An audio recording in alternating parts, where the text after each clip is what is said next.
À nos jours, les Caraïbes évoquent pour très peu de personnes ces fiers et redoutables guerriers indiens dont l'existence et l'organisation politique auront été bouleversées puis anéanties par les conquistadors. On dit aller aux Caraïbes comme partir en voyage de noces, et l'on oublie trop aisément que les peuples qui ont habité et habitent ces territoires insulaires sont dépositaires d'une histoire politique particulière dont le contact avec l'Occident n'en constitue qu'une partie. Une histoire politique riche en idées authentiques. En effet, la tentation est grande d'envisager l'histoire de la pensée politique caribéenne à travers les prismes ethnocentriques de la vieille Europe et des nouveaux maîtres du monde. Cette troisième vidéo sur l'histoire de la Caraïbe propose une redécouverte des idées politiques caribéennes. Véritable carrefour intercontinental, la Caraïbe ne constitue pas un simple réceptacle d'idées politiques venues d'ailleurs. Son histoire est ponctuée de différentes formes de lutte contre l'oppression, contre l'assimilation, pour l'amour humain, pour le merveilleux Libéry.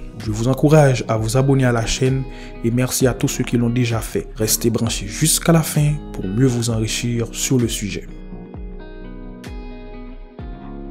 Fruit des conditions naturelles et de l'héritage colonial, la mosaïque antillaise présente dans ce domaine une remarquable variété et une réelle originalité. Aucune autre région au monde n'atteint le degré d'émiettement constaté ici. Pas moins de 16 États indépendants pour le seul archipel, soit plus qu'en Amérique du Sud 12, et ceci pour seulement 38 millions d'habitants et 235 000 km². Pas un îlot qui a échappé à une domination particulièrement précoce et durable ici. Plus de 3 siècles en général et parfois davantage contre moins de 100 ans en Afrique et en Asie. Dès 1804, la révolution haïtienne donna naissance à la première république noire. Elle ricocha sur toute l'Amérique latine, elle resta sans écho ou tout au moins sans résultat concret dans les îles. Cependant, en 1865, Santo Domingo devient souveraine, suivie en 1901 par Cuba. C'est tout pour plus d'un demi-siècle. Partout, les indépendances sont négociées. Elles ne s'accompagnent pas de troubles et de violences. Les premières indépendances, celles de Trinidad de la Jamaïque, n'ont lieu qu'en 1962,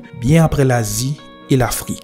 La situation politique se présente comme suit. 14 États indépendants, 28 500 000 habitants, plus Aruba, 1996, 12 pays non indépendants, 4 800 000 habitants. États souverains, Cuba, Haïti, République dominicaine, 3 États souverains, 24 700 000 habitants. Commonwealth, 11 États, Antigua et Barbuda, Bahamas, Barbade, Dominique, Grenade, Jamaïque, Sainte-Lucie, Saint-Kitts et Nevis, Saint-Vincent, Trinidad et Tobago, 4 800 000 habitants. Dépendance américaine, les îles Vierges américaines, Sainte-Croix, Saint-John, Saint-Thomas, Porto Rico, 3 700 000 habitants. Département français, Guadeloupe, la Désirade, Marie-Galante, les Saintes, Saint-Barthélemy, Saint-Martin, Martinique, 750 000 habitants. Antilles néerlandaises, Bonaire, Curaçao, Saint-Martin, Saba, Saint-Eustache, 195 000 habitants. Colonie britannique ou territoire britannique dépendant, Anguilla, Caïman, îles Vierges britanniques, Anegada, Tortola,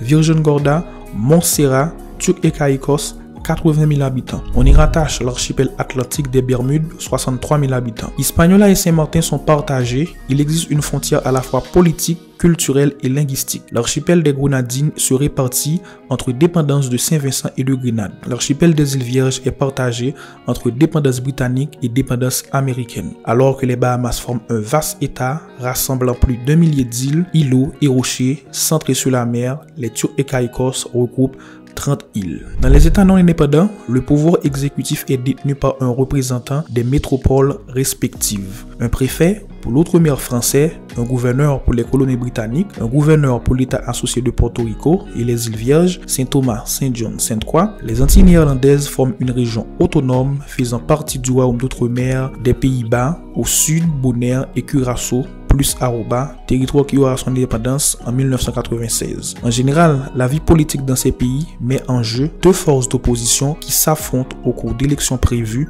par des constitutions. Le pouvoir exécutif est représenté dans les modèles qui inspirent le modèle britannique. Le pouvoir exécutif est représenté par un premier ministre qui gouverne en fonction d'un système parlementaire bicaméral. Jamaïque, Bahamas, Antigua et Barbuda, Grenade, Barbade, Trinidad et Tobago, ou d'un parlement unicaméral, Saint-Kitts et Nevis, Dominique, Sainte-Lucie, Saint-Vincent et les Grenadines, Montserrat et Belize.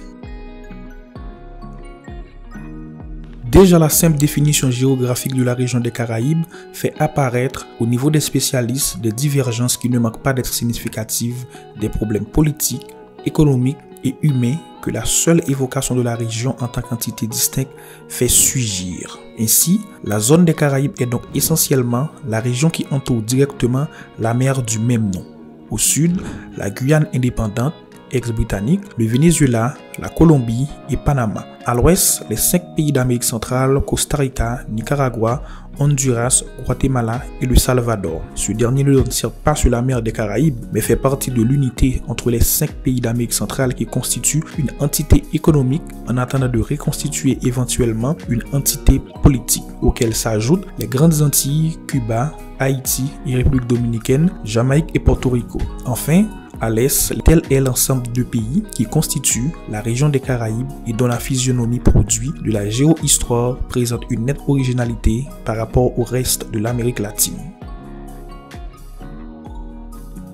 On se rend compte de la spécificité de la zone des Caraïbes quand on essaie de lui appliquer des formules et des étalons établis pour l'Amérique latine en général et vice-versa. Le métissage culturel est plus poussé dans la région des Caraïbes et plus diversifié que partout ailleurs en Amérique latine. Les statuts politiques possibles et imaginables, de l'indépendance politique de 16 États jusqu'aux colonies classiques, en passant par la formule d'association de Porto Rico aux États-Unis, celle de la départementalisation de la Martinique et de la Guadeloupe par la France, et celle plus subtile encore de l'autonomie quasi complète dans l'association avec la Hollande à titre de partenaire sous l'autorité de la couronne commune, mise au point pour Suriname, Curaçao et Aruba. Bref, toutes les formules que l'ingéniosité politique a inventées pour maintenir la chose coloniale sans le mot. Et puis, chez les indépendants, une exposition politique permanente montre tous les régimes politiques semblables ou différents, querelles ou coopératifs, isolationnistes ou interventionnistes, démocratie témoin de Costa Rica, révolution institutionnalisée du Mexique, dictature paraféodale du Nicaragua, etc.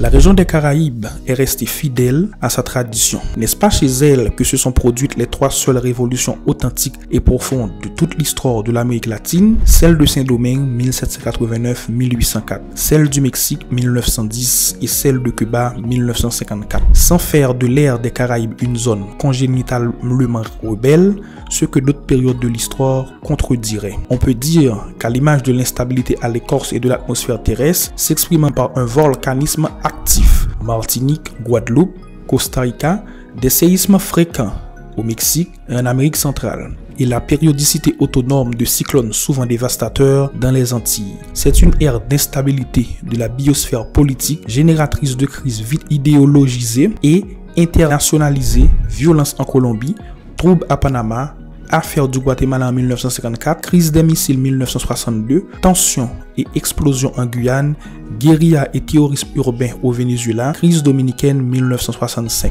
Cette terrible complexité ethnique, économique, sociale, culturelle et politique de l'ère Caraïbe lui fait réaliser la plus grande concentration de problèmes par kilomètre carré de toute l'Amérique latine.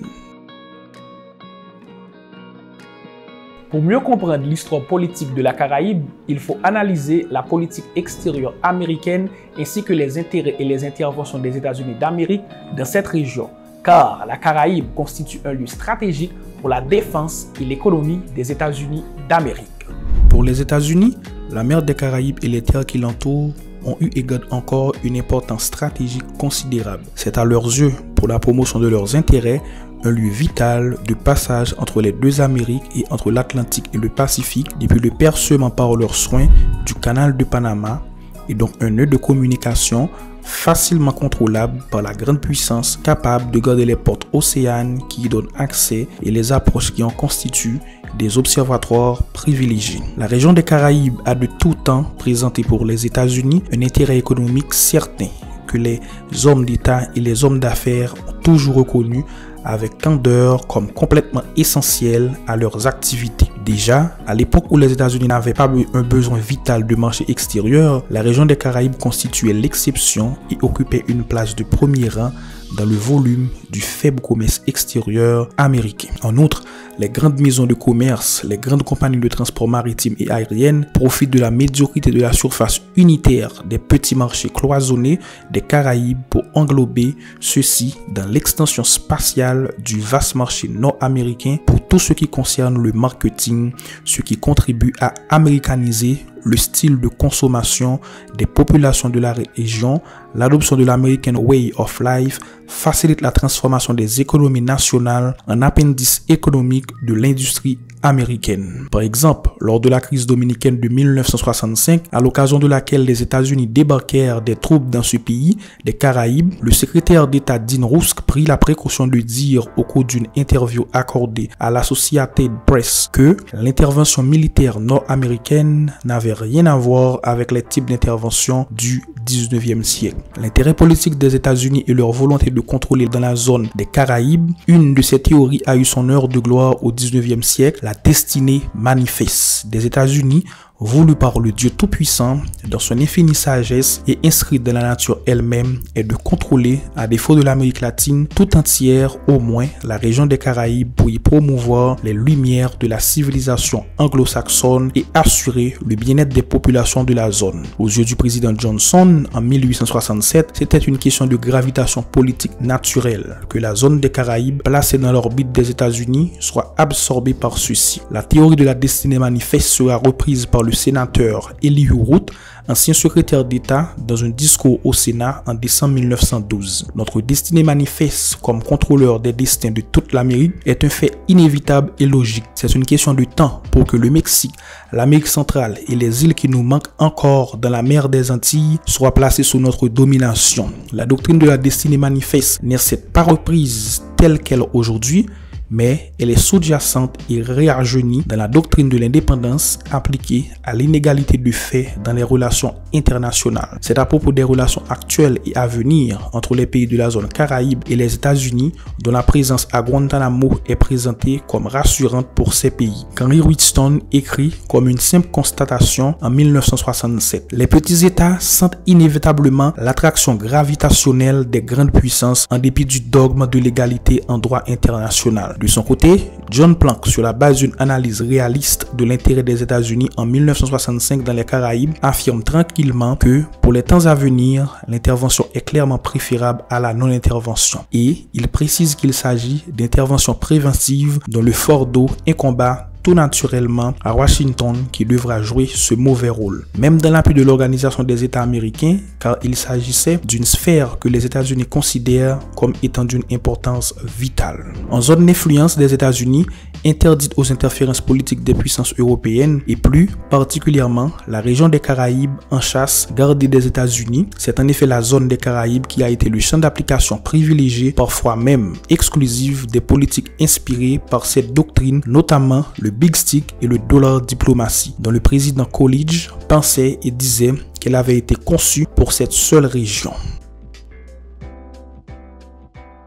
Il peut paraître banal de dire que les pays des Caraïbes sont aujourd'hui à la croisée des chemins, et cependant, jamais cette formule n'a plus été vraie. Déjà, en effet, a sonné l'heure des options individuelles dont dépend de manière décisive l'avenir de la région en tant que telle. Et à l'origine ou au fond de tous les choix dont l'éventail s'ouvre devant chacun de ces pays, pour sa transformation et son devenir, se pose le problème des relations conflictuelles avec les États-Unis. L'horizon Caraïbe ne semble offrir que 4 perspectives. L'absorption modernisante mais aliénante par les États-Unis, l'écartèlement sur leur action de différents pôles ou extra-intrazonaux, le fier dépérissement de la singularité nationale ou l'intégration. Dans un discours au Sénat en 1895, Henry Cabot Lodge définissait la tendance inéluctable qui s'affirmait, selon lui, dans les relations internationales. Les petits États n'ont pas d'avenir. Les grandes nations sont en train d'absorber rapidement, pour leur expansion future et pour leur défense actuelle, tous les territoires incultes du globe. C'est un mouvement qui agit en faveur de la civilisation et du progrès. En 1966, dans sa communication à la 17e conférence sur les Caraïbes tenue à l'Université de Floride, à Gainesville, l'ancien directeur du Bureau d'études et de recherche sur les républiques américaines au département d'État déclarait péremptoirement: « Je ne vois aucun État-nation viable aujourd'hui dans les Caraïbes. Au regard des normes prévalant au XXe siècle, il est hors de question que les États-Unis soient tenus en dehors des affaires des États caraïbes. Ces États dépendent de plus en plus des États-Unis et du Canada pour leur bien-être. L'Amérique du Nord est leur client.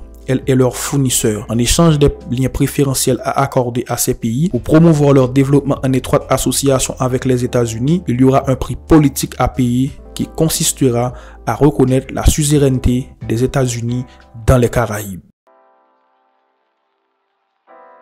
La communauté caribéenne ou communauté des Caraïbes en abrégé CARICOM est née le 4 juillet 1973 du traité de Chaguaramas entre 4 pays, la Barbade, le Guyana, la Jamaïque et Trinité et Tobago, avec pour objectif de renforcer des liens interactifs dans la Caraïbe et de construire un espace de libre-échange autour d'un marché unique, le CSME, Économie et marché unique caribéen en anglais, Caribbean Single Market and Economic, dont la mise en pratique est prévue pour la révision de 2001 du traité de Chaguaramas. Actuellement, elle est composée de 15 États membres et de 5 membres associés, la majorité appartenant au Commonwealth. Il existe actuellement aussi 7 États observateurs de cet espace. Les États membres sont Antigua et Barbuda, les Bahamas, la Barbade, le Belize, la Dominique, la Grenade, le Guyana, Haïti, la Jamaïque, Montserrat, Saint-Christophe et Nieves, Sainte-Lucie, Saint-Vincent et les Grenadines, le Suriname et Trinité et Tobago. Les membres associés sont tous des territoires britanniques, Anguilla,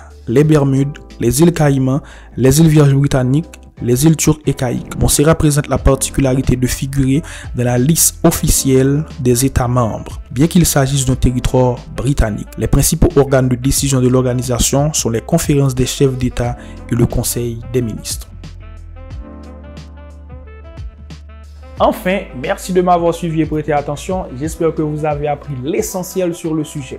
Notre prochaine vidéo se portera sur les rapports et les impacts de la guerre russo-ukrainienne dans les Caraïbes. Restez branchés et abonnez-vous à la chaîne. À bientôt et au revoir.